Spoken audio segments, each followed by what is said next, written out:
Dando sequência à série de entrevistas com os candidatos a governador do Rio Grande do Sul pela Associação dos Diários do Interior, recebemos hoje candidato Vieira da Cunha, da coligação O Rio Grande Merece Mais, partidos PDT, PSC, Democratas, PV e o Partido Ecológico Nacional. Eu sou o Pedro Garcia, ao meu lado está Ronaldo Falkenbach. Candidato Vieira da Cunha, bem-vindo e muito obrigado pela presença. Eu que agradeço o honroso convite, estou aqui à disposição da nossa ADI. Bom, candidato Vieira da Cunha, se o senhor for eleito agora em outubro, o que o senhor estabelece como bandeira sua de governo?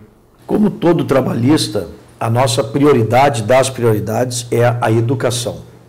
Brizola gostava de me dizer: Vieira, eu vou me inscrever no Guinness Book, ele dizia, livro dos recordes, porque eu duvido que um governador tenha construído tantas escolas como eu construí quando governei o Rio Grande do Sul. De fato, foram 6.302 escolas em apenas 4 anos de governo. Se muitas delas não estivessem ainda de pé, até hoje, era de desconfiar que essa façanha pudesse ter sido cometida. Então, essa é a minha escola, está do DNA do trabalhista, da prioridade absoluta à educação. E nós vamos iniciar com os resgates dos CIEPs, das escolas de turno integral. O Colares, quando governou o Rio Grande do Sul há 20 anos, construiu quase 100 CIEPs no estado. Com raríssimas exceções, essas escolas estão transformadas em escolas convencionais, de 2 turnos. Nós vamos recuperar a vocação dessa escola, que é a escola de turno integral, e queremos, inclusive, ampliar este programa. Então, a prioridade das prioridades do nosso governo é a educação. Então, tudo passa pela reorganização econômico-financeira do estado do Rio Grande do Sul, pelo saneamento das nossas contas, já que todos nós sabemos, o Rio Grande do Sul hoje é o estado mais endividado da nação. E isso não pode continuar. Nós estamos sendo vítimas de uma sangria. Estamos transferindo para o governo da União, para o governo federal, recursos que faltam aqui para investirmos na melhoria da qualidade de vida da nossa gente. E isso não pode continuar. Nós temos que rever o contrato da dívida com a União. Aliás, aprovamos a renegociação na Câmara e o Senado engavetou o projeto. Nós temos que procurar recuperar as perdas da Lei Candir, que nos últimos 10 anos já alcançaram mais de 20 bilhões de reais, e nós não podemos nos conformar com o índice pífio hoje de participação do Rio Grande do Sul no Fundo de Participação dos Estados. Então é um conjunto de situações que tem feito com que os recursos nossos aqui do estado sejam drenados para Brasília e muito pouco tem retornado. Candidato, nós vamos falar de dívida, vamos falar de Lei Candir, mas antes eu quero lhe questionar sobre as manifestações ocorridas no país na metade do ano passado. Foram um momento histórico para o país e o senhor, se for eleito, será o primeiro governador eleito após esse momento histórico. De que forma o seu governo vai responder ao anseio das ruas, a essa insatisfação que ficou expressa nas ruas da população em relação à política e ao poder público? Melhorando a qualidade dos serviços. Esses movimentos só ocorrem porque há uma precariedade inaceitável nos serviços públicos essenciais. Começou com o transporte público. Tá? O estopim de tudo foi a insatisfação da população com a qualidade do transporte coletivo. Inclusive começou aqui pelo Rio Grande do Sul, mais especificamente por Porto Alegre, e depois se alastrou país afora. Então nós temos que garantir à população serviços públicos de qualidade. O que o povo brasileiro não aceita mais, e aqui no Rio Grande do Sul não é diferente, é pagar os seus impostos e não ter como retorno serviços públicos de qualidade. Principalmente nesses setores fundamentais, que é o transporte, a educação, a saúde, a segurança. E o povo também já transbordou a paciência do povo na questão da corrupção, que foi uma das grandes bandeiras desse movimento, tanto é que a PEC 37, que era aquela proposta de emenda à Constituição que visava a retirar poderes de investigação do Ministério Público, foi rejeitada praticamente pela unanimidade da Câmara, exatamente porque uma das bandeiras do movimento foi contra a PEC 37, porque o movimento também é contra a corrupção e contra a impunidade. Então são bandeiras que imantaram a consciência da população brasileira. Infelizmente, houve, no decorrer do processo, alguns desvios do movimento, atos de vandalismo, de depredação do patrimônio público e privado, o que acabou afastando a população desse movimento muito saudável de rua que estava pressionando legitimamente os governos para que eles cumprissem a sua obrigação, que é exatamente aquela que me referi, retornar os impostos pagos com serviços públicos de qualidade. Com esses grupos que se infiltraram, Black Blocs e outros, né, acabou então, o movimento acabou arrefecendo. Tá? E hoje, como tu disseste, ainda ocorre, mas de maneira isolada aqui ou ali. Mas deixaram grandes lições. Tá? Aqueles movimentos deixaram grandes lições. E penso que nós temos muito a aprender, né, com aqueles protestos, tá? Especialmente os políticos. E aí eu me refiro, né, a todos os níveis da política, tanto o legislativo como o executivo. Há uma crise enorme de representação política, a população não se sente representada, bem representada, pelo menos pelos atuais parlamentares e governantes. Isso tem que ser objeto de uma profunda autocrítica para que a política se reinvente no Brasil, a fim de que os representantes se reaproximem da população, para que não haja essa enorme crise hoje, né, de legitimidade dos políticos e das instituições.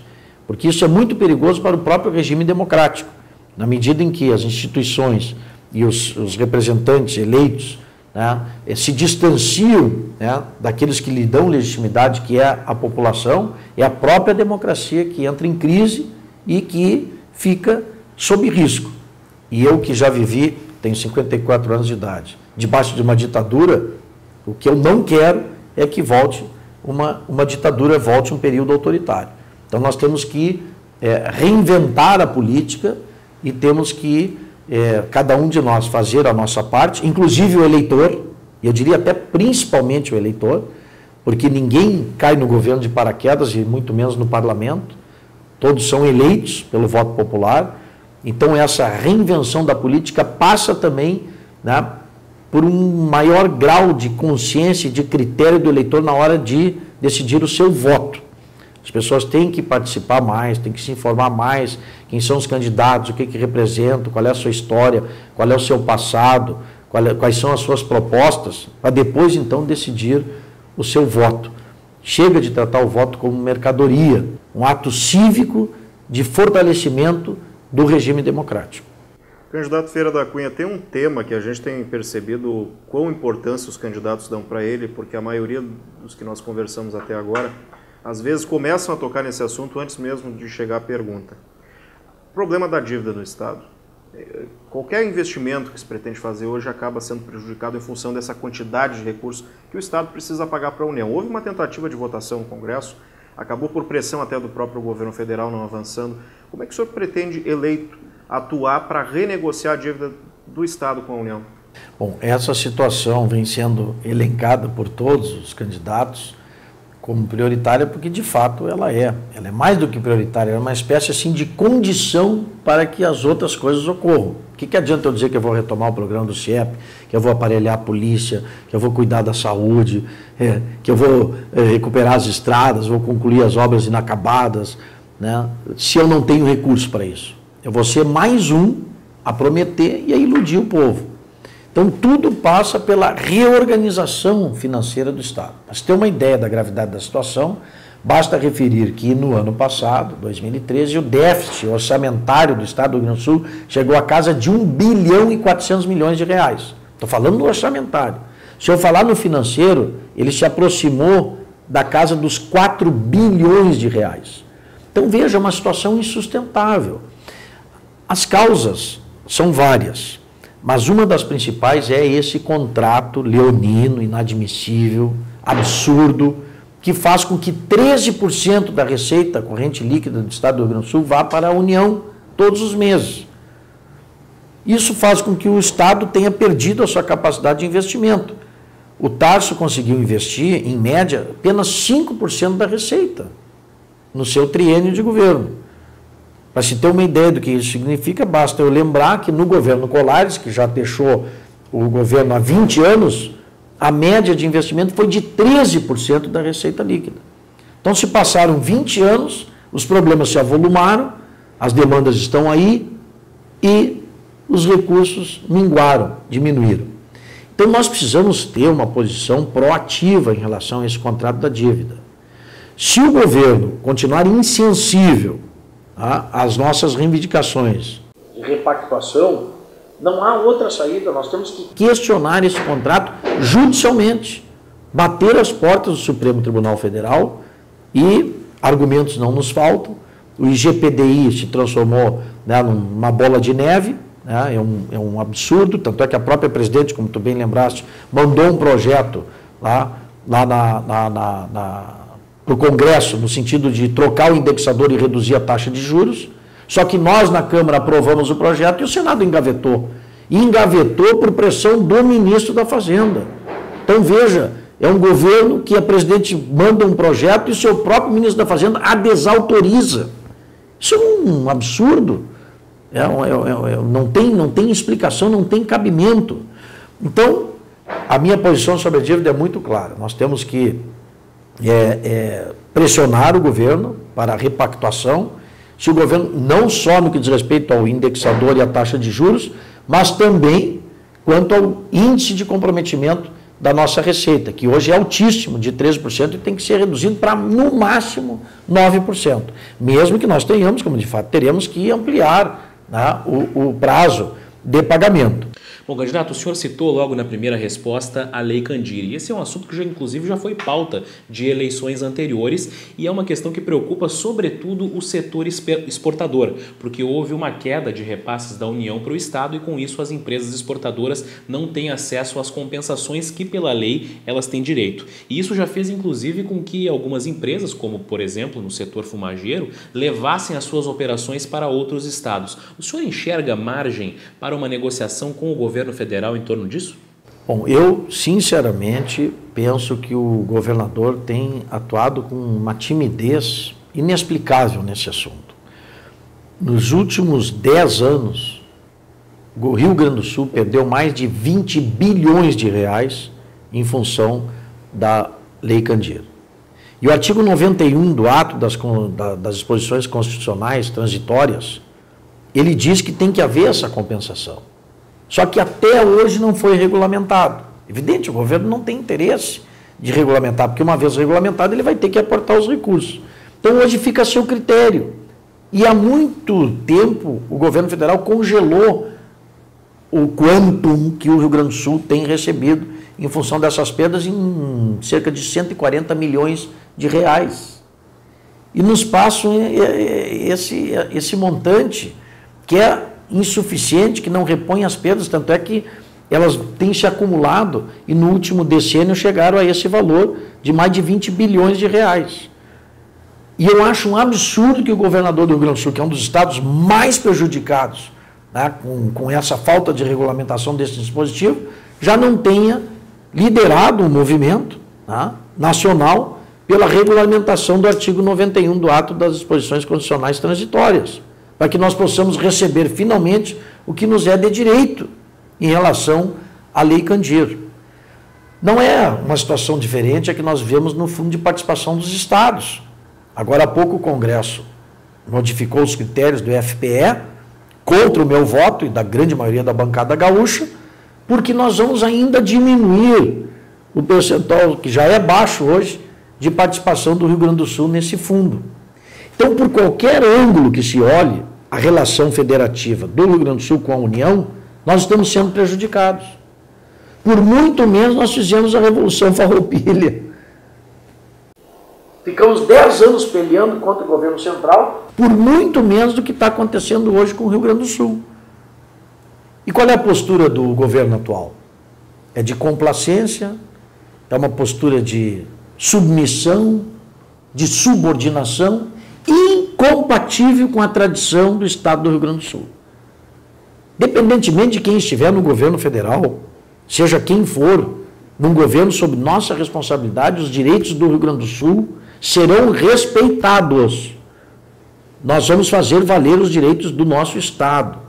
O Rio Grande do Sul tem essa tradição né, de luta, tem essa tradição de buscar o que lhe é de direito, e nós não podemos continuar com essa posição complacente, que chega à beira da omissão em busca dos direitos que são do nosso Estado. Nós não queremos nada mais do que devolvam para nós o que nós mandamos para Brasília. Se devolvesse o que nós mandamos para Brasília, nós não teríamos os problemas que nós estamos atravessando. Há outros estados que mandam para Brasília e recebem de volta um recurso equivalente, como por exemplo a Bahia. E o Rio Grande do Sul segue sendo sangrado, discriminado, e isso tem que ter um fim, tem que ter um ponto final. Se o alinhamento das estrelas não resolveu, né, nós temos que buscar de outras formas, tá? E com pressão política, e se for o caso, com articulação e com contestação judicial, inclusive. Eu fiz isso quando fui presidente da CE. Fui buscar os recursos que a União estava negando ao nosso Estado como presidente da companhia. E agora há pouco o Rio Grande do Sul recebeu 3 bilhões de reais, B de bola, bilhão, 3 bilhões de reais, de volta para o Estado, fruto de uma ação que o então presidente da CE, Vieira da Cunha, entrou contra a União, já que eles teimavam e não reconheciam os direitos que nós tínhamos por conta de uma negociação que se fez de uma conta que se chamou Conta de Resultados a Compensar. Então eu fui buscar esse prejuízo na justiça, e muita gente na época me censurou. Mas ele vai entrar contra o poder concedente, a União vai retalhar, a CE não vai ter sua concessão prorrogada. Eu digo, não, nós temos que buscar, é nosso, é direito nosso. Eles não podem nos negar esse direito. Fomos à justiça, verdade que tramitou, né, durante 18 anos o processo, mas finalmente transitou em julgado com ganho do Estado do Rio Grande do Sul, da CE. Os cofres do Estado receberam mais de 3 bilhões de reais, estão recebendo mais de 3 bilhões de reais, fruto daquela ação que nós entramos lá na década de 90. Então o que precisa? Precisa ter atitude, precisa enfrentar, precisa ir em busca dos nossos direitos. E é isso que nós pretendemos fazer como governador do Estado, se o povo nos der essa honra de governar o Rio Grande do Sul. Candidato, vamos falar agora um pouco sobre a relação agricultura-economia. Hoje a agricultura do Rio Grande do Sul está muito dependente de questões climáticas. Um ano que a gente tem um clima favorável, a produção é elevada, reflete num PIB bom. E em outro ano, quando a gente tem chuva em excesso, ou principalmente estiagem, afeta a agricultura, a produção do campo, o PIB do Rio Grande do Sul cai. O que o senhor pretende fazer para reduzir essa dependência hoje que o setor produtivo do campo tem em relação ao clima? Bom, nós temos que ter medidas, né, e há tecnologia hoje para isso, né, uma política de irrigação, né, que faça com que nós possamos enfrentar esses períodos de estiagem, que, como tu bem lembrou, infelizmente existem, né, com uma certa frequência aqui no Rio Grande do Sul. Eu tive a oportunidade de visitar há alguns anos o estado de Israel, que consegue, né, com tecnologia e investindo nessa área, tirar leite de pedra, como a gente diz na gíria, né?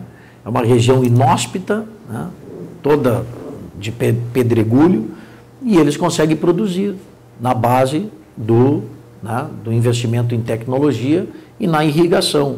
Então é isso, nós temos que investir, né, o Estado tem que fazer a sua parte, tem que haver uma política de Estado, né, de apoio ao nosso produtor, para que, independentemente das questões climáticas sejam benéficas ou adversas, ele possa, né, continuar produzindo, possa continuar fazendo a roda da economia do Rio Grande do Sul rodar, né, porque aqui esse é um estado que tem, né, a sua alavanca do desenvolvimento calcada exatamente na atividade agropecuária, né? Então, se essa é a nossa âncora do desenvolvimento, a base do nosso desenvolvimento, nós temos que ter política do Estado que nos permitam, né, produzir no campo e ter esses mecanismos, né, de defesa contra as condições climáticas adversas. Agora, candidato, a agropecuária enfrenta um outro desafio, que é manter o jovem no campo, né? Porque hoje o que a gente observa é um envelhecimento da população do campo à medida que muitos jovens optam por ir à cidade em busca de outras oportunidades. E considerando a importância da agricultura para a economia do Rio Grande do Sul, isso é algo que realmente preocupa Agora, candidato, a agricultura enfrenta um outro desafio, que é a manutenção do jovem no campo. Hoje se observa um fenômeno que é o envelhecimento da população rural e muitos jovens estão trocando o campo pela cidade em busca de novas oportunidades. O que o Estado pode fazer para evitar que essa situação, que esse fenômeno traga problemas maiores à economia no médio e longo prazo? É fazer que chegue ao campo, né, aquilo que atrai o jovem para o meio urbano. Nós estamos atrasadíssimos nisso, né? Porque nem ligação trifásica, né, grande parte, né, da população rural tem. Né? Então, uma energia, nem energia, que é um insumo básico para o desenvolvimento, a nossa zona rural tem. Né? Então, começa com uma energia de qualidade, com rede trifásica, para que a gente possa levar os equipamentos, a tecnologia, né, para o campo, para que o nosso jovem possa, dentro do seu, né, do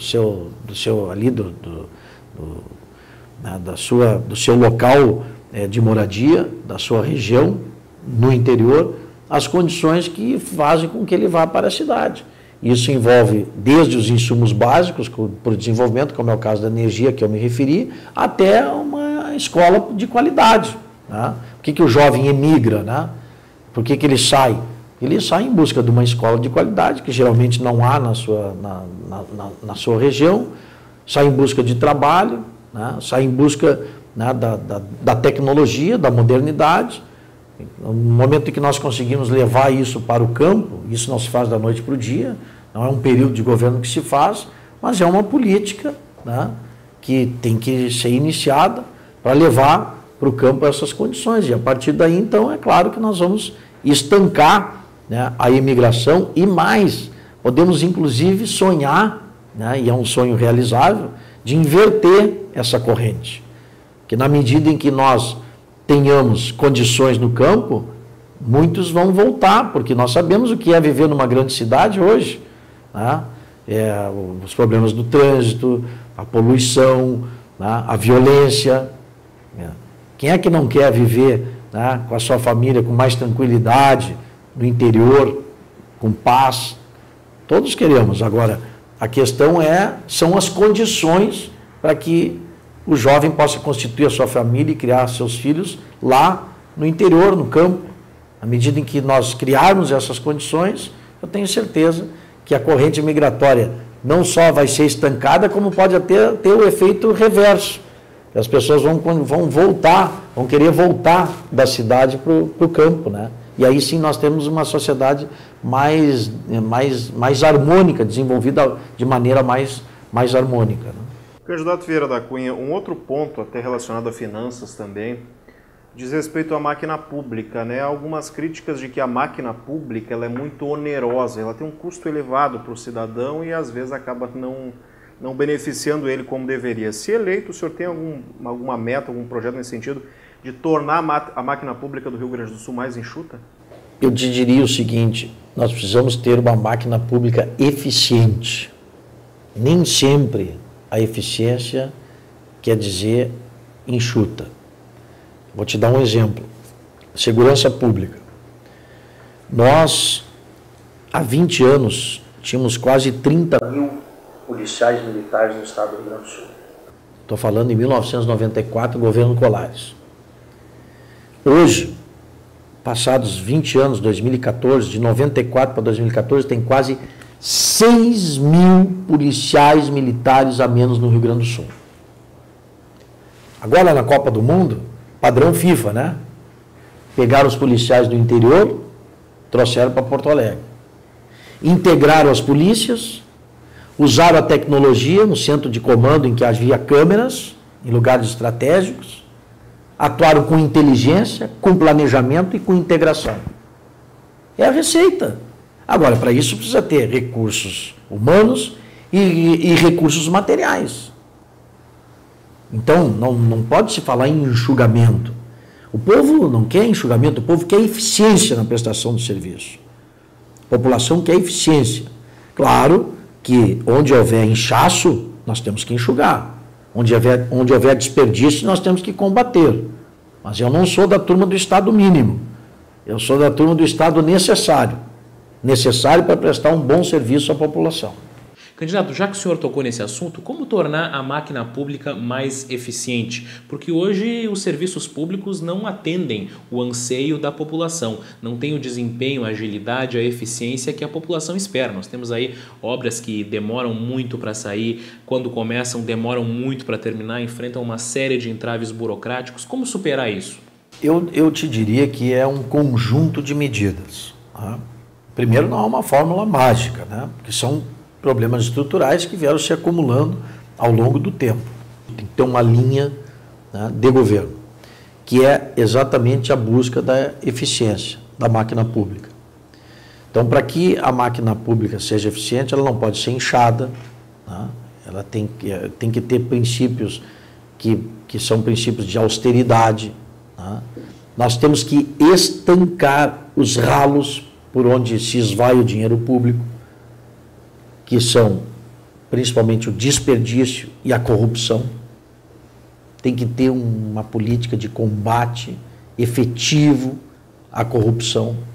Não podemos continuar convivendo aí com escândalos como há pouco nós assistimos aí nas obras das escolas públicas, obras inacabadas, mal feitas, não fiscalizadas. Tá? Então nós já temos poucos recursos. E o pouco que a gente ainda aplica mal. Aí nós não vamos superar a crise nunca. Então, como eu disse, é um conjunto de medidas. Onde houver inchaço, onde houver desperdício do dinheiro público, onde houver excesso de funcionários, claro, racionalizar, diminuir, enxugar, não tenha dúvida. E onde houver necessidade, onde houver falta de recursos humanos, como por exemplo eu me referi à área da segurança pública, vamos realizar concurso público e vamos colocar para dentro da máquina pública os profissionais necessários para prestar um bom serviço à população. Onde der para enxugar, nós vamos enxugar. Por exemplo, número de cargos de confiança. Isso pode e deve ser enxugado. Priorizar o profissionalismo, o serviço público, a contratação por concurso. Isso nós vamos fazer. Tá? Agora, vai resolver? Não vai. Mas um conjunto, né, de medidas somadas, todas elas buscando a eficiência, a racionalização, a austeridade, bom, tudo isso somado vai chegar ao resultado que todos nós queremos, que é recuperar o equilíbrio econômico e financeiro do Estado. Temos que atuar nas duas pontas, na receita e na despesa. A receita própria, felizmente, tem andado bem. Nosso principal tributo, que é o ICMS, tem tido crescimento real de arrecadação. Tá? Agora, na ponta da despesa, nós temos que segurar, né? Porque o que está havendo, infelizmente, né, na minha avaliação crítica desse governo, né, é uma administração que não tem, né, sabido segurar as despesas. É um governo que toma empréstimo em cima de empréstimo. A grande meta do governo Tarso é pegar mais empréstimo. Né? Ele toma medidas para poder buscar mais dinheiro emprestado. É como se fosse assim uma família em que o pai, ele está, ou a mãe, né? Tem muita mulher chefe de família, que o chefe ou a chefe de família está totalmente endividado. O gerente do banco liga todos os dias, estourou o cheque especial, juro atrás de juro, cobrador na porta todo dia, o telefone não para de tocar, carnê da loja venceu, e eles continuam jantando fora, comendo do bom e do melhor, restaurante de primeira, entendeu? Reajustando a mesada do filho. É isso, o atual governo está agindo dessa forma. Isso é inconcebível. Então nós temos que ter uma atitude diferente, de enfrentamento da crise, uma postura, né, do governador, e que tem que depois perpassar por todas as áreas do Estado, de contenção de despesa, de racionalização administrativa, um conjunto de medidas, né, que levem o Estado a superar essa crise. Então é uma série de providências que, somadas, vão fazer com que nós possamos superar, né, essa situação em que o Estado se encontra. Falando em contenção de despesas, candidato Vieira da Cunha, o Rio Grande do Sul tem programas hoje de transferência de renda, como é o caso do RS Mais Igual. O O senhor pretende manter, alterar esses tipos de programas que repassam recursos para a população de baixa renda? Não, nós temos que manter esse tipo de programa. Aliás, eu aproveito para dizer o seguinte, eu não sou daqueles que, ao chegar no governo, vou deixar de reconhecer avanços, né? Projetos que possam ter melhorado, né, a situação em determinado setor, que venham, né, trazendo benefícios à população, que venham dando resultados positivos, serão mantidos, né? Inclusive com o reconhecimento da paternidade, não tem problema nenhum, não? Porque um dos problemas que nós temos aqui no Rio Grande do Sul é isso, quer dizer, se foi feito pelo meu antecessor, não presta, né? O mínimo que faz é trocar de nome, mantém o programa, troca de nome. Não, tem que reconhecer, olha, isso está bem feito, é um projeto que está dando certo, vamos manter e vamos reconhecer que começou do governo de fulano, no governo de Beltrano, não tem problema nenhum. Isso tem que acabar. Um dos segredos para nós buscarmos a eficiência administrativa é a continuidade.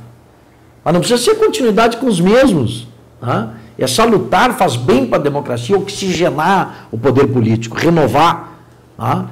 Mas ações e programas bem-sucedidos têm que ter continuidade. Mudou o governante, mas continua o programa. E esse é um deles, pela simples razão de que nós vivemos num estado com 1.300.000 pessoas na pobreza. Vou repetir o número, porque pouca gente sabe, ele é impressionante. O Rio Grande do Sul, o nosso Rio Grande do Sul, que é tido como estado rico, desenvolvido, tem 1.300.000 pessoas na pobreza, sendo que destas, 300.000 são miseráveis. Então, essas pessoas têm que ter uma política social, né, que lhes permita sobreviver com alguma dignidade. Então, esses programas de transferência de renda serão mantidos no nosso governo. Agora, tem que ter porta de saída.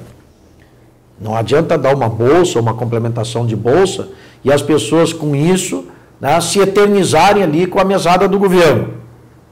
Então nós temos que ter políticas de qualificação dessas pessoas para que elas possam aprender uma profissão, ingressar no mercado de trabalho e poder sobreviver do suor do seu rosto, e não de mesada do governo.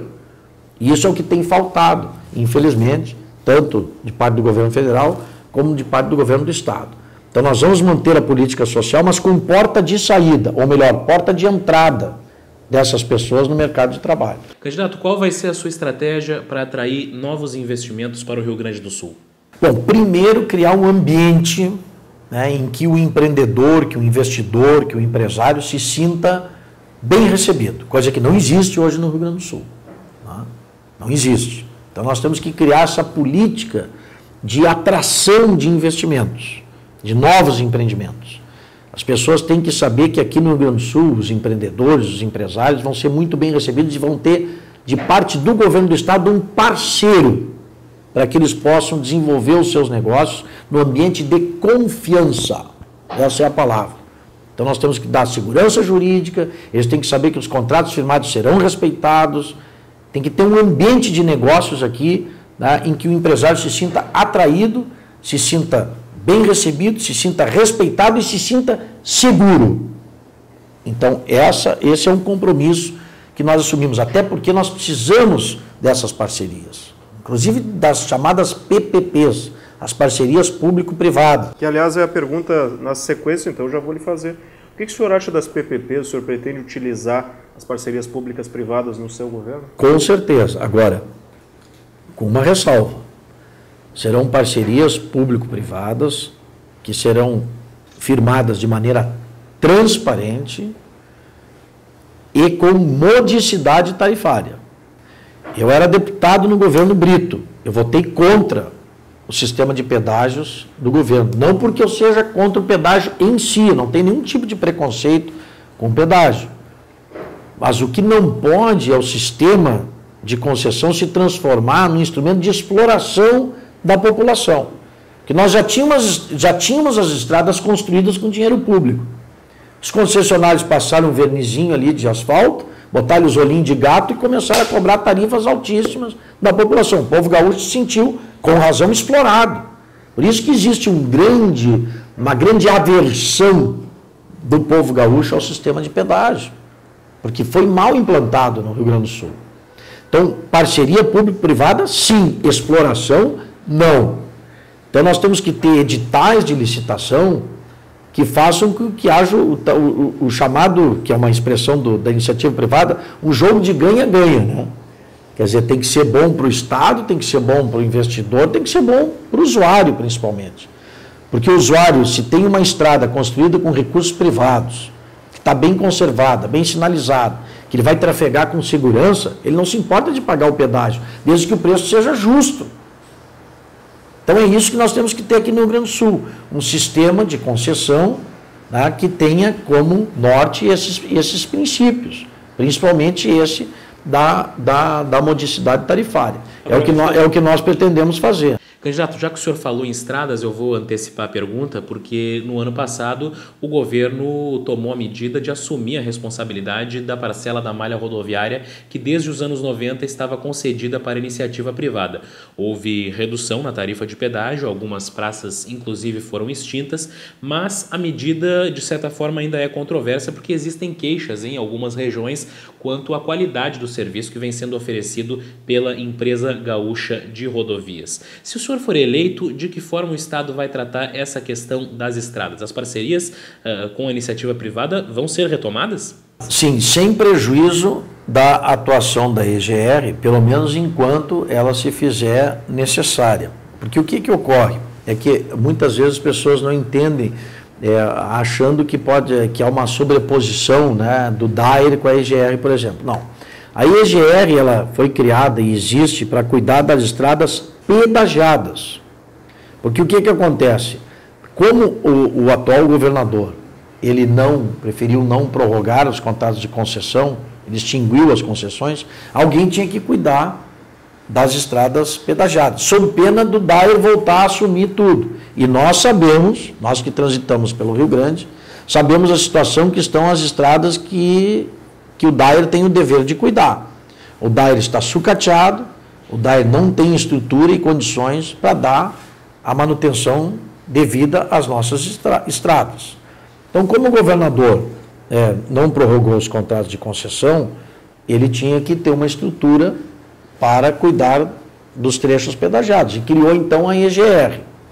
Sem prejuízo de medidas que nós vamos tomar para verificar se a estrutura da EGR é adequada, né, se há excessos aqui ou ali, nós vamos cortar, evidentemente, né, mas ela é necessária. Inclusive, eu não descarto a possibilidade dela continuar existindo mesmo depois da licitação. Por quê? Vou explicar por quê. Porque é muito importante uma empresa pública dentro do sistema. Porque ela passa a ser os olhos do governo por dentro, no regime de concessão. Então, se eu estou operando um trecho, eu, Estado, tenho muito mais condições de exercer o meu papel de fiscalização do desempenho dos concessionários privados. É como aqui em Porto Alegre, por exemplo, a convivência da Carris, que é uma empresa pública de transporte, com os concessionários privados de transporte coletivo. Convivem muito bem. A Carris tem a sua linha, é pública, e os concessionários privados têm as suas, que é privada.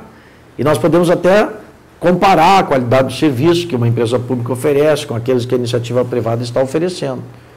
Então, a EGR pode conviver perfeitamente, né, com as concessões privadas. E é o que nós pretendemos fazer. É um sistema, né, de concessões que faça com que haja essa convivência que eu considero extremamente salutar de atuação de uma empresa pública com empresas privadas, que atuam no mesmo setor, mas, evidentemente, em trechos diferentes, né, de rodovias. Bom, o candidato Vieira da Cunha tem um outro ponto também, que ele tem aparecido e com certeza vai aparecer muito ainda, não só nesse período eleitoral, mas independente de quem for eleito, que é a questão da relação entre o governo do Estado e o magistério gaúcho. Sim. A questão envolvendo o piso nacional dos professores, o governo do Estado diz que não tem condições de pagar hoje atualmente porque há um indexador, que segundo o Estado não é o ideal, houve até uma tentativa de mudança sobre isso. Se eleito, o que o senhor pretende fazer em relação ao piso e como é que deve ser a sua relação, a relação de Vieira da Cunha com o magistério gaúcho? Começo pela parte final. Vai ser de diálogo, permanente de busca de parceria, porque não se faz educação de qualidade sem o professor motivado e valorizado. Então, ponto número 1. Se depender de mim, com o CEPER, sindicato atrito zero. 100% de parceria, de diálogo e de relação construtiva. Quanto ao piso, a Lei Nacional do Piso, que tem, aliás, do governador atual a segunda assinatura, ele era ministro da Educação quando a lei foi editada. Então, a primeira assinatura é Luiz Inácio Lula da Silva, a segunda é Tarso Fernando Genro. Por isso é que há uma revolta da categoria com o governador, porque ele é o signatário da lei do piso e entrou na justiça, né, contestando a lei que ele mesmo foi um dos que assinou. A lei do piso, no seu artigo 4º, tem um dispositivo que diz o seguinte, que aqueles estados que tiverem dificuldade orçamentária para cumprir a lei do piso, receberão aporte de recursos da União. Mas o mesmo dispositivo condiciona esse aporte de recursos àqueles estados que recebem complementação do Fundeb. Até porque as nossas matrículas aqui têm decrescido, nós não conseguimos aportar, acessar os recursos para pagar o piso. Há um ofício, inclusive, que chegou às minhas mãos há poucos dias, do ministro da Educação, dirigido ao governador Tarso Genro, explicando essa situação. Eu não tenho conhecimento de atitude do governador para fazer a modificação dessa lei, porque ao invés de contestar a lei do piso na justiça, como ele fez, ação, aliás, que nós vamos imediatamente retirar, que nós concordamos com a valorização salarial do magistério, não queremos contestar a lei do piso, nós queremos criar as condições do seu cumprimento. Porque já que nós não temos condições aqui no Estado de cumprir, nós temos que buscar essa parceria com a União que já está prevista em lei. E retirar da legislação o impedimento, que é a complementação do Fundeb. Eu mesmo, como deputado federal, sou autor de um projeto de lei para modificar o artigo 4º da lei do piso. Outros deputados também têm iniciativa no mesmo sentido. O que falta? Falta força política para fazer a modificação legislativa necessária e fazer essa parceria com a União, que, eu repito, já está prevista em lei para poder honrar o pagamento do piso nacional do magistério. Esse é o caminho que nós vamos percorrer. E eu penso, porque hoje são poucos os estados que recebem essa complementação, que eu vou ter o apoio de colegas governadores, né, que vão, junto comigo, fazer a pressão, né, junto à União, para que venham esses recursos. Tá? Eu acho o caminho que o governador Tarso adotou totalmente equivocado. Né? Ao invés de ir contra a lei na justiça, ele tinha que ter buscado, pela via política, do convencimento da negociação com o governo federal e com o próprio parlamento, a modificação da lei para que o Rio Grande do Sul possa receber essa complementação dos recursos necessários ao pagamento da lei do piso. Bom, candidato, outro ponto que interessa diretamente o funcionalismo é a questão do IP, porque nós observamos em várias regiões aí situações de verdadeiras debandadas de médicos que estão se descredenciando do IP porque alegam que os valores pagos não são suficientes e aí diversas especialidades ficam desassistidas. O que o Estado pode fazer para melhorar a qualidade do IP e o atendimento à população, ao funcionalismo mais especificamente? Olha, eu penso que essa questão da assistência do IP, assistência à saúde, é um problema de gestão. Até porque o mesmo IP, com os mesmos recursos, num passado não muito distante, recuperou sua credibilidade junto aos médicos, viveu períodos, né, de equilíbrio. E por quê? Porque havia uma gestão competente que garantiu, né, o bom funcionamento do Instituto. Então, eu penso, sinceramente, que uma gestão profissional, né, que faça com que os recursos, né, do Instituto sejam bem aplicados, resolve, né, esse tipo de problema, essa fuga de médicos hoje constatada, que já ocorreu também no passado. Candidato, saúde, tema também importante nesse período eleitoral. Hoje, o Estado do Rio Grande do Sul não consegue investir o mínimo previsto pela Constituição na área da saúde, que são os 12%. De outro lado, a gente tem municípios, alguns deles investem quase 30% dos orçamentos municipais na área da saúde, que acaba, evidentemente, prejudicando, né, as contas de muitas prefeituras. O que o senhor pretende fazer, se eleito, para aumentar os investimentos na área da saúde? Bom, cumprir a lei. Nós temos que cumprir a lei. O Rio Grande do Sul tem que investir os 12% previstos em lei na área da saúde. Se conseguirmos fazer isso, já vamos estar dando uma grande contribuição, né, para melhorar a qualidade do atendimento da população. O problema da saúde não vai ser resolvido isoladamente, nem pelos municípios, que, como tu bem disseste, eu repito, já gastam até mais, né, do que podem e do que tem o dever legal de fazê-lo e constitucional, nem pelo Estado, né, e nem pela União. Nós temos que ter um regime de colaboração entre os 3 entes federados para resolver a questão da saúde pública. Um exemplo concreto é esse hospital que foi inaugurado há pouco tempo aqui na Zona Sul de Porto Alegre, um sonho de muitos anos. Então se uniram iniciativa privada, o Grupo Moinhos de Vento, a União, que bancou metade dos recursos, mais o Estado e a Prefeitura de Porto Alegre. A parceria dos 4 resultou no atendimento do antigo sonho da população, que é um hospital 100% SUS para atender o extremo sul de Porto Alegre. Então está ali a fórmula. Tá? Tem que haver esse esforço coordenado, tá, entre todos os entes da federação, com a iniciativa privada, com os hospitais privados, com os filantrópicos, para resolver o problema. Senão nós não vamos resolver.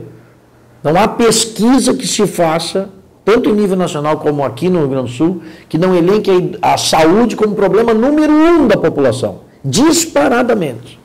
Antigamente era desemprego, violência, aparecia educação, segurança, e hoje é saúde, mas assim, disparadamente. Por quê? Porque o sistema não está funcionando. Porque as pessoas que precisam do atendimento não estão tendo. Principalmente quando se trata do chamado atendimento de alta complexidade. Porque aí o interior do estado, né, não tem a rede preparada para atender os casos de alta complexidade, tem que estar mandando para Porto Alegre. Congestiona o sistema aqui, as filas ficam enormes, muitas vidas se perdem, seja no tempo de espera, seja no próprio deslocamento, e a situação está aí, a população desassistida, né, e apontando a saúde como o problema número 1. Bom, se é o problema número 1, nós, governantes, temos o dever de dar a ele a importância que a população está atribuindo. Isso nós pretendemos fazer no nosso governo, buscar as parcerias necessárias com a União, né, com os municípios, para fazer com que as regiões, as próprias regiões, possam ter a estrutura necessária para dar resolutividade aos atendimentos. Bom, o senhor falou dos hospitais, candidato, e nós temos aí diversos casos em várias regiões do estado de hospitais que estão afogados, com falta de leitos, enfim, sem conseguir atender a demanda de atendimento da população. O que o Estado deve fazer? Que tipo de investimento deve ser priorizado? Deve-se construir novos hospitais? Por onde o senhor vai começar? Bom, essa é uma questão técnica, né? Essa resposta tem que ser dada pelos especialistas no assunto, a partir de estudo de demandas, de prioridades. Nós temos uma bagagem acumulada em relação a isso, há planos em andamento, há os conselhos regionais de desenvolvimento que têm discutido, que aliás eu quero aqui sublinhar, é uma conquista de um governo trabalhista, de Alceu Colares, que não só criou, como institucionalizou os conselhos regionais de desenvolvimento. Hoje nós temos uma radiografia clara das demandas de todas as regiões do estado, as prioridades elencadas num processo democrático, né, de discussão com a comunidade, e os COREDs vão ser instrumentos valorizados, respeitados no meu governo, porque são essas instâncias, né, que fazem com que haja, né, um planejamento e uma democratização no estabelecimento das prioridades de governo. Né? Então, com essa parceria, com essa participação e principalmente com estudos técnicos, nós temos que identificar quais são as principais demandas e agir, né, nas regiões de acordo com a peculiaridade daquela região. Não há uma fórmula uniforme para resolver o problema da saúde no estado, porque na região centro pode ser uma solução, no norte pode ser outra, no litoral já é uma terceira. Por quê? Porque todas as regiões têm as suas redes já constituídas. Então pode ser que numa determinada região se justifique construir um novo hospital, né? Equipar um novo, fazer um novo prédio. Em outra região pode ser que o caminho seja modernizar e reestruturar um hospital já existente. E assim vai. Eu acho que nós temos que estudar regionalmente a demanda e atuar localmente na região de acordo com as características, as demandas e os estudos técnicos que vão indicar qual é o tipo de estrutura necessária para o bom atendimento da população naquela região específica. Outro tema também, candidato, fundamental é segurança pública. O senhor já no começo da conversa já tocou no assunto. Hoje há uma defasagem de homens. Se a gente pegar o exemplo da Brigada Militar, se fala que seriam necessários hoje mais 10 mil homens no estado. A Prefeitura de Porto Alegre está pedindo mais 2 mil policiais, né, para reforçar a segurança. É possível, ao longo dos próximos 4 anos, retomar ou recuperar essa força de trabalho que a Brigada perdeu ao longo das décadas? É possível e é necessário. E como nós faremos por concurso público. Nós temos que abrir os concursos públicos necessários, porque senão nós não vamos resolver esse problema. O Rio Grande do Sul, o mapa da violência foi recentemente, é um estudo muito conceituado e recentemente foi divulgado. Nós chegamos aqui no Rio Grande do Sul ao índice de 22 homicídios por 100 mil habitantes. Para vocês terem ideia do que isso significa, basta dizer que aqui no Uruguai, do nosso ladinho, é de 5 homicídios por 100 mil habitantes o índice. Nós convivemos aqui com 22 homicídios por 100 mil habitantes. Uma situação inaceitável. A violência que até bem pouco tempo atrás era um problema da capital e da região metropolitana, hoje ela está nas médias e nas pequenas cidades. E esse problema se generalizou no estado inteiro. Então o Fortunati aqui está reclamando com razão da defasagem do efetivo, mas também não adianta vestir um santo e deixar o outro nu, como fizeram na Copa do Mundo. Resolveram o problema da capital, que é a sede da Copa, e deixaram o interior completamente desguarnecido. Eu ouvi protestos de várias lideranças do interior do estado, prefeitos, reclamando com razão de que ficaram completamente desprotegidos. Porque a criminalidade ela migra, onde tem ambiente mais propício, mais favorável, ela migra. É o caso do Rio de Janeiro. O Rio de Janeiro, com a política lá de pacificação das UPPs nas favelas, as gangues se transferiram para outros lugares, mas continuam existindo. Então nós temos que ter uma política de segurança. Então nós precisamos da integração das polícias, no trabalho de planejamento, de inteligência, a utilização da tecnologia, e também nós precisamos de uma revisão da legislação penal e processual penal.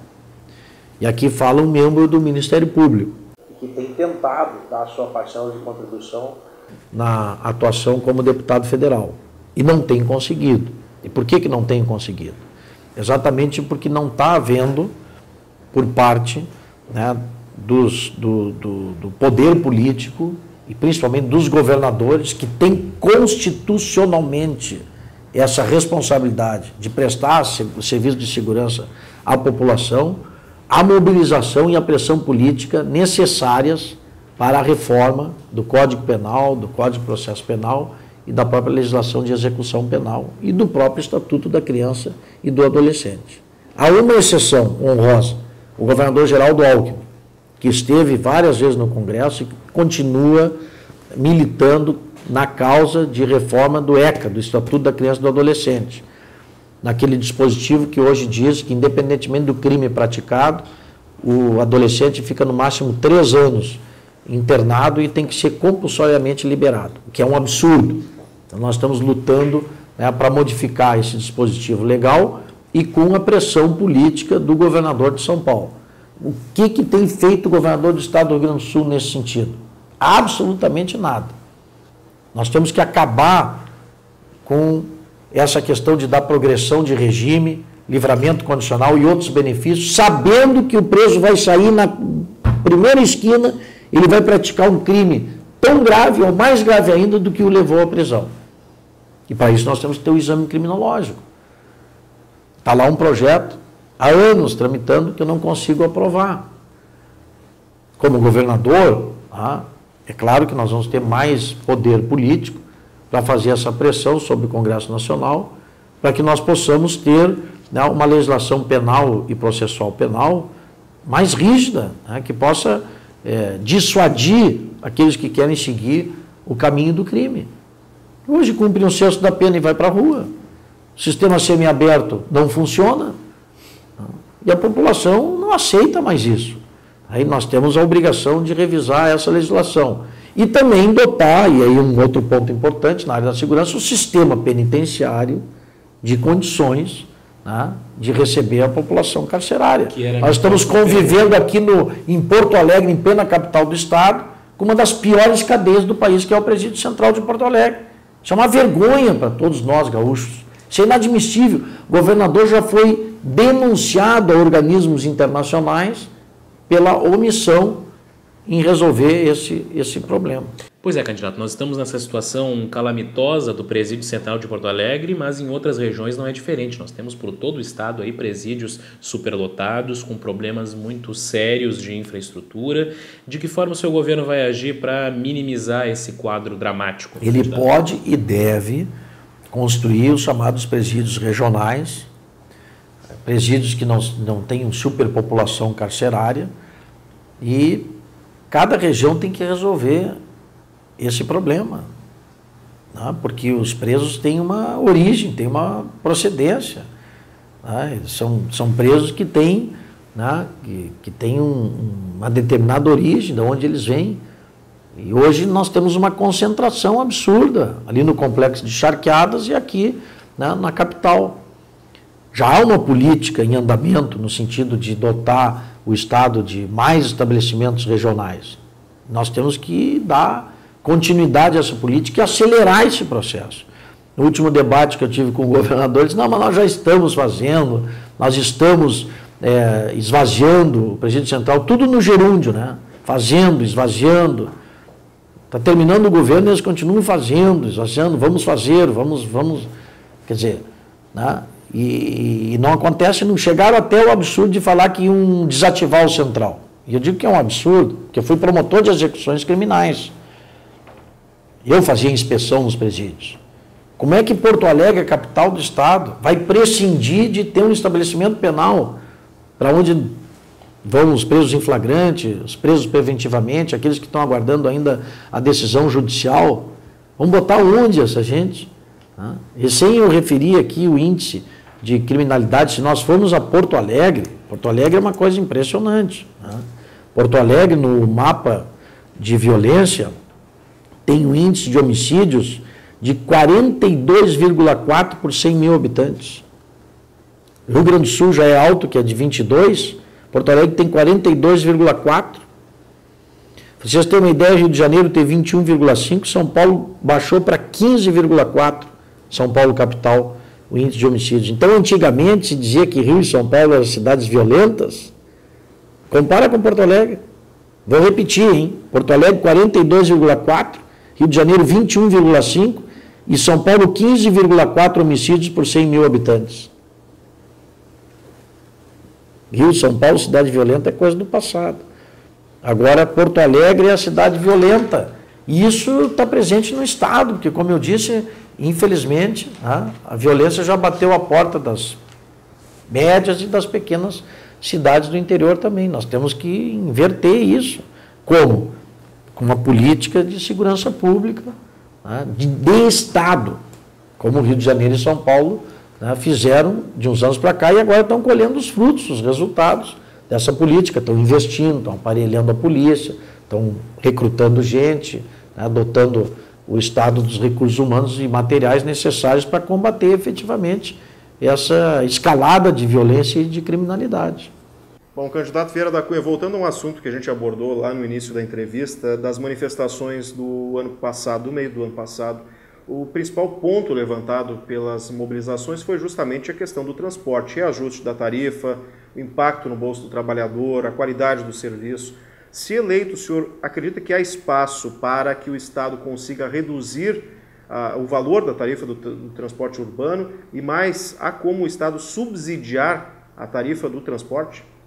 Bom, primeiro as manifestações estavam muito voltadas ao transporte municipal, né? Era a questão tarifária no município. E esse é um assunto da competência, né, dos prefeitos.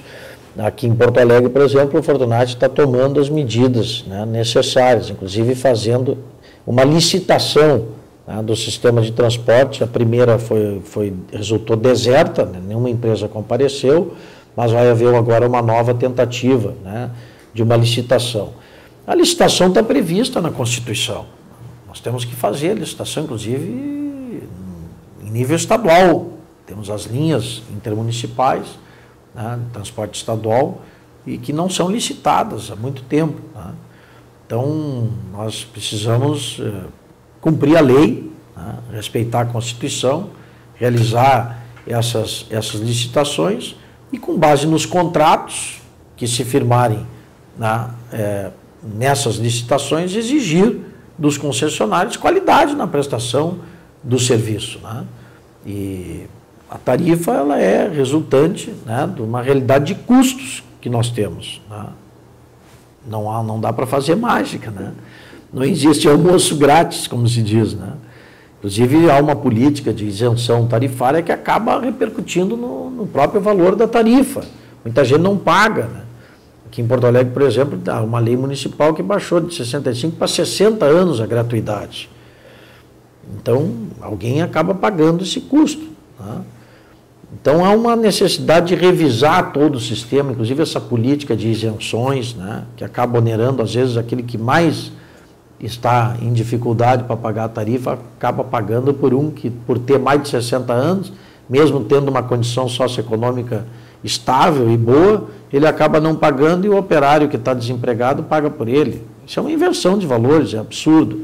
Então, tem que resolver algumas distorções do sistema, com transparência, com diálogo com os concessionários, com os empresários que atuam nessa área, né? Mas sempre tendo como norte o interesse público, né?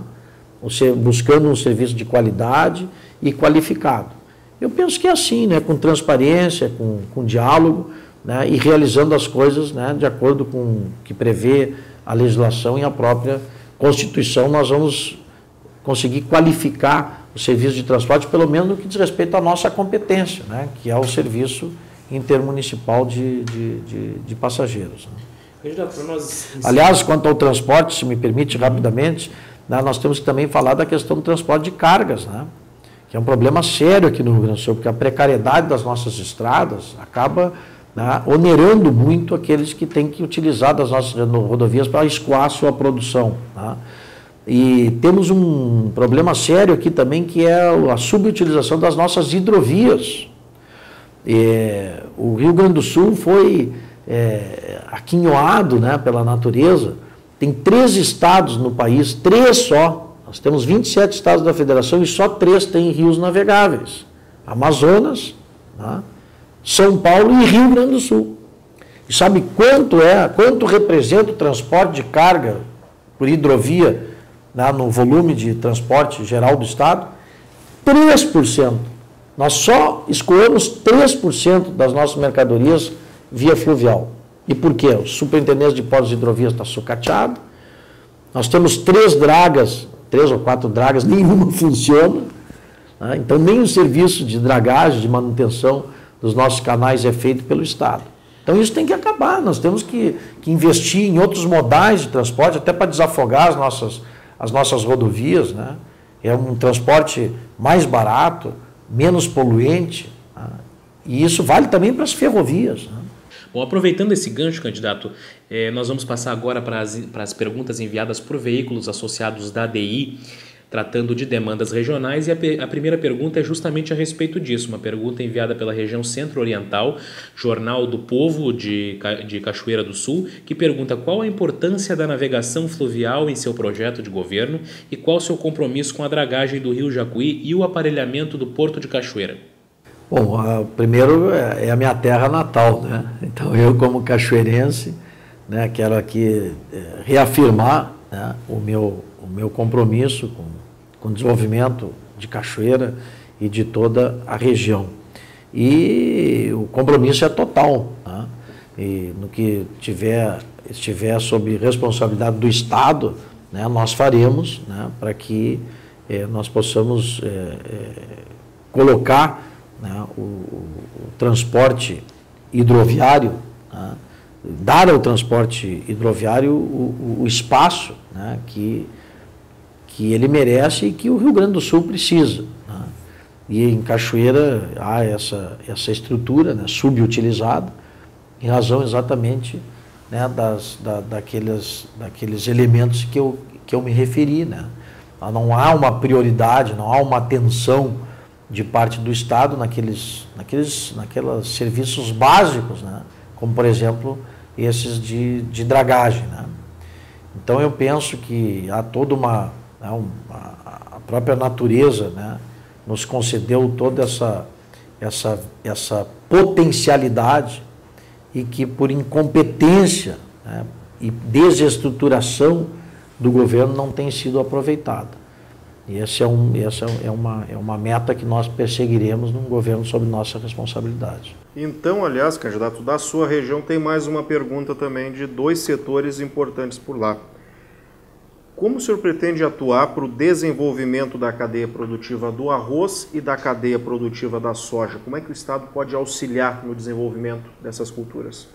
Bom, o Rio Grande do Sul tem crescido e se desenvolvido, né, inclusive nos últimos períodos acima, né, da média nacional, exatamente pela força e pela pujança, né, do setor agropecuário, né?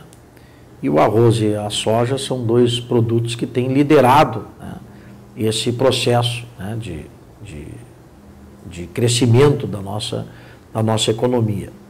Então, tudo que nós pudermos fazer, né, para que esses setores, né, continuem impulsionando o processo de desenvolvimento do Estado, é nosso dever, né, é dever. Há uma frase do presidente Getúlio Vargas, que, aliás, nos aproximamos dos 60 anos da sua morte, né, ele que faleceu em 24 de agosto de 1954, que diz, né, onde está o interesse do produtor, está o interesse do Brasil, né? E se isso vale para o Brasil, vale muito mais para o Rio Grande do Sul, né? Então nós teremos, vamos dar atenção, né, que o setor agrícola merece, né, buscando apoiar o produtor, garantir os financiamentos necessários, né, para que ele possa manter e ampliar, né, a sua área plantada, e, enfim, todos aqueles órgãos do Estado que existem, né, para apoiar, o próprio IRGA, Emater, toda a estrutura do Estado que existe para apoiar a nossa economia, né, o setor primário da nossa economia, vão receber a nossa atenção, né, o nosso dever até em reconhecimento, né, a força, né, do campo no processo de alavancagem e de crescimento da nossa economia.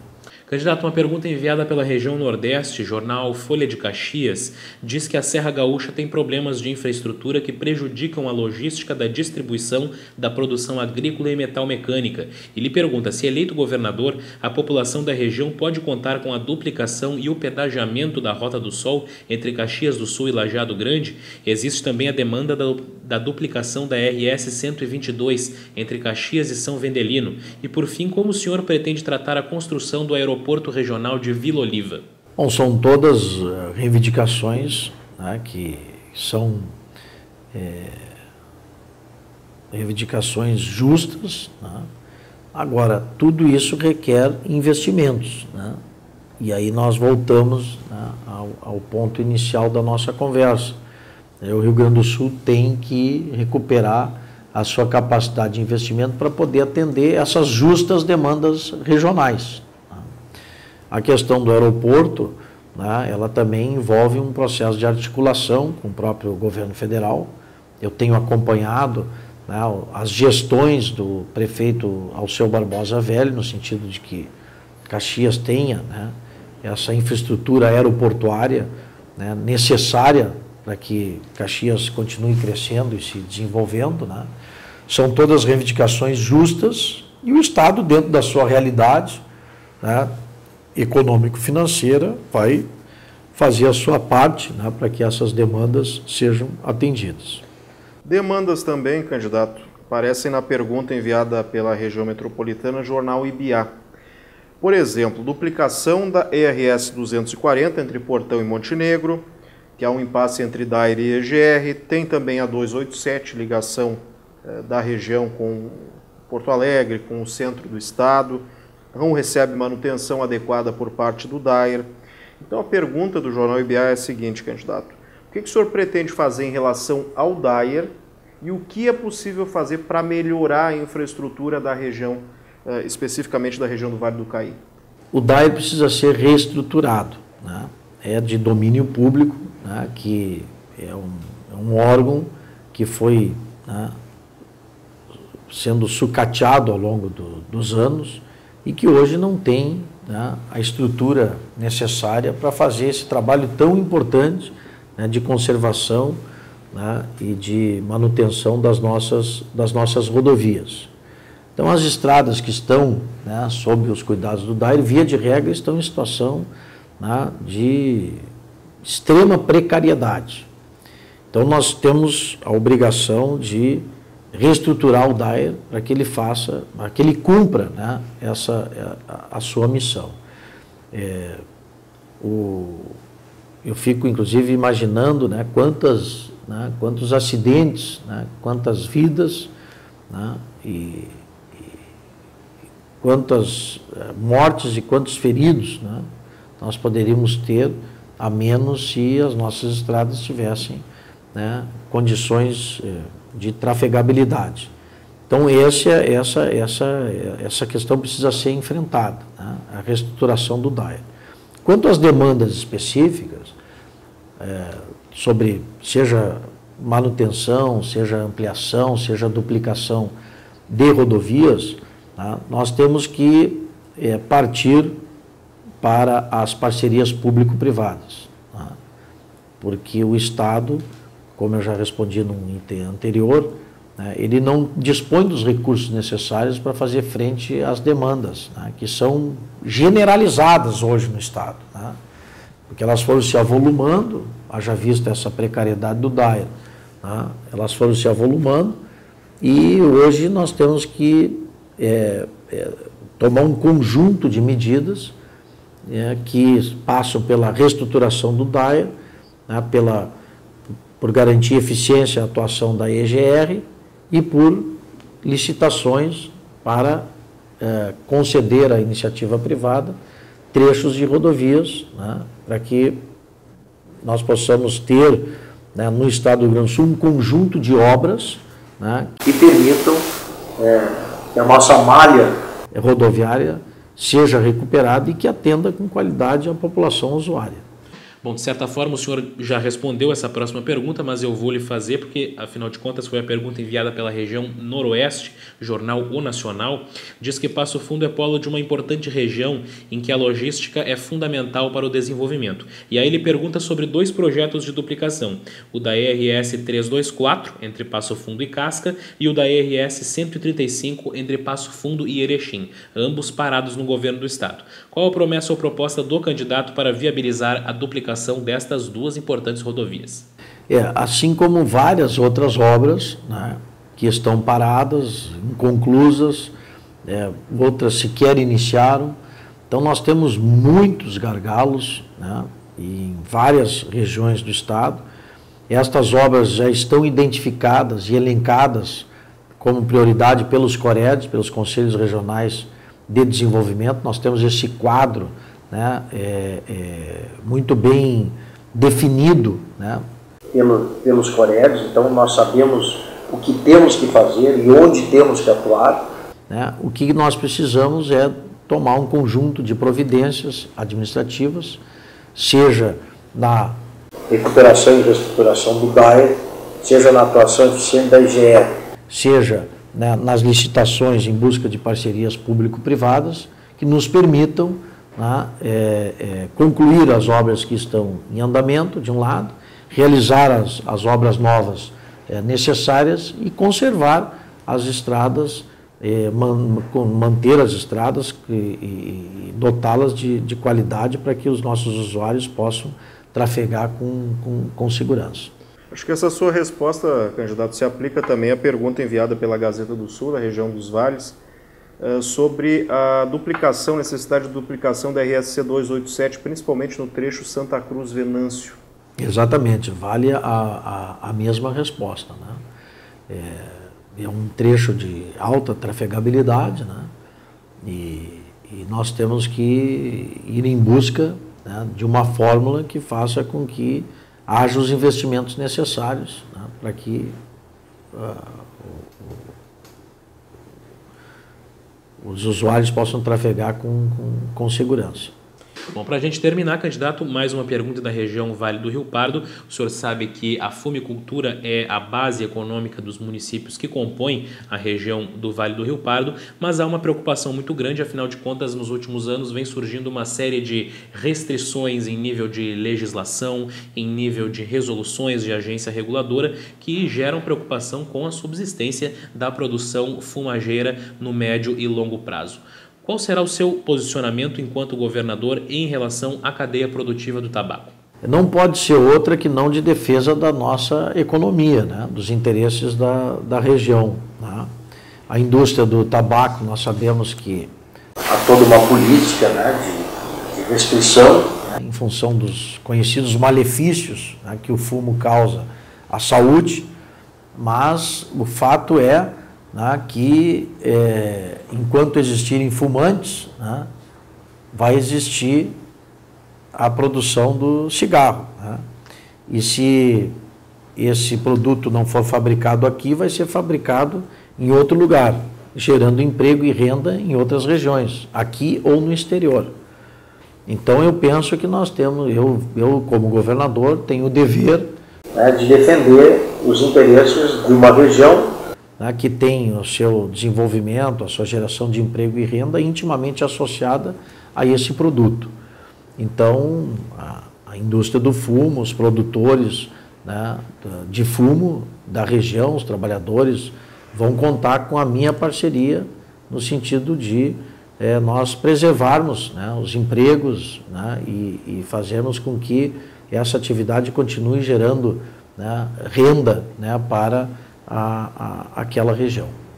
Perfeito. Então, candidato Vieira da Cunha, da coligação O Rio Grande Merece Mais, partidos PDT, PSC, Democratas, PV e o Partido Ecológico Nacional. Candidato, muito obrigado pela presença e uma boa campanha para o senhor. Eu que agradeço a vocês aí por essa oportunidade, agradeço a ADI, Associação dos Diários do Interior, por ter tomado essa iniciativa. Nós sabemos que se tratam de veículos de comunicação que têm forte inserção, né, nas suas respectivas regiões, né, e que exercem um papel muito importante na democratização da mídia impressa aqui no nosso estado. Então, obrigado e cumprimentos pela iniciativa. Certo. Ronaldo Falkenbach, muito obrigado. E na sequência voltamos com mais entrevistas.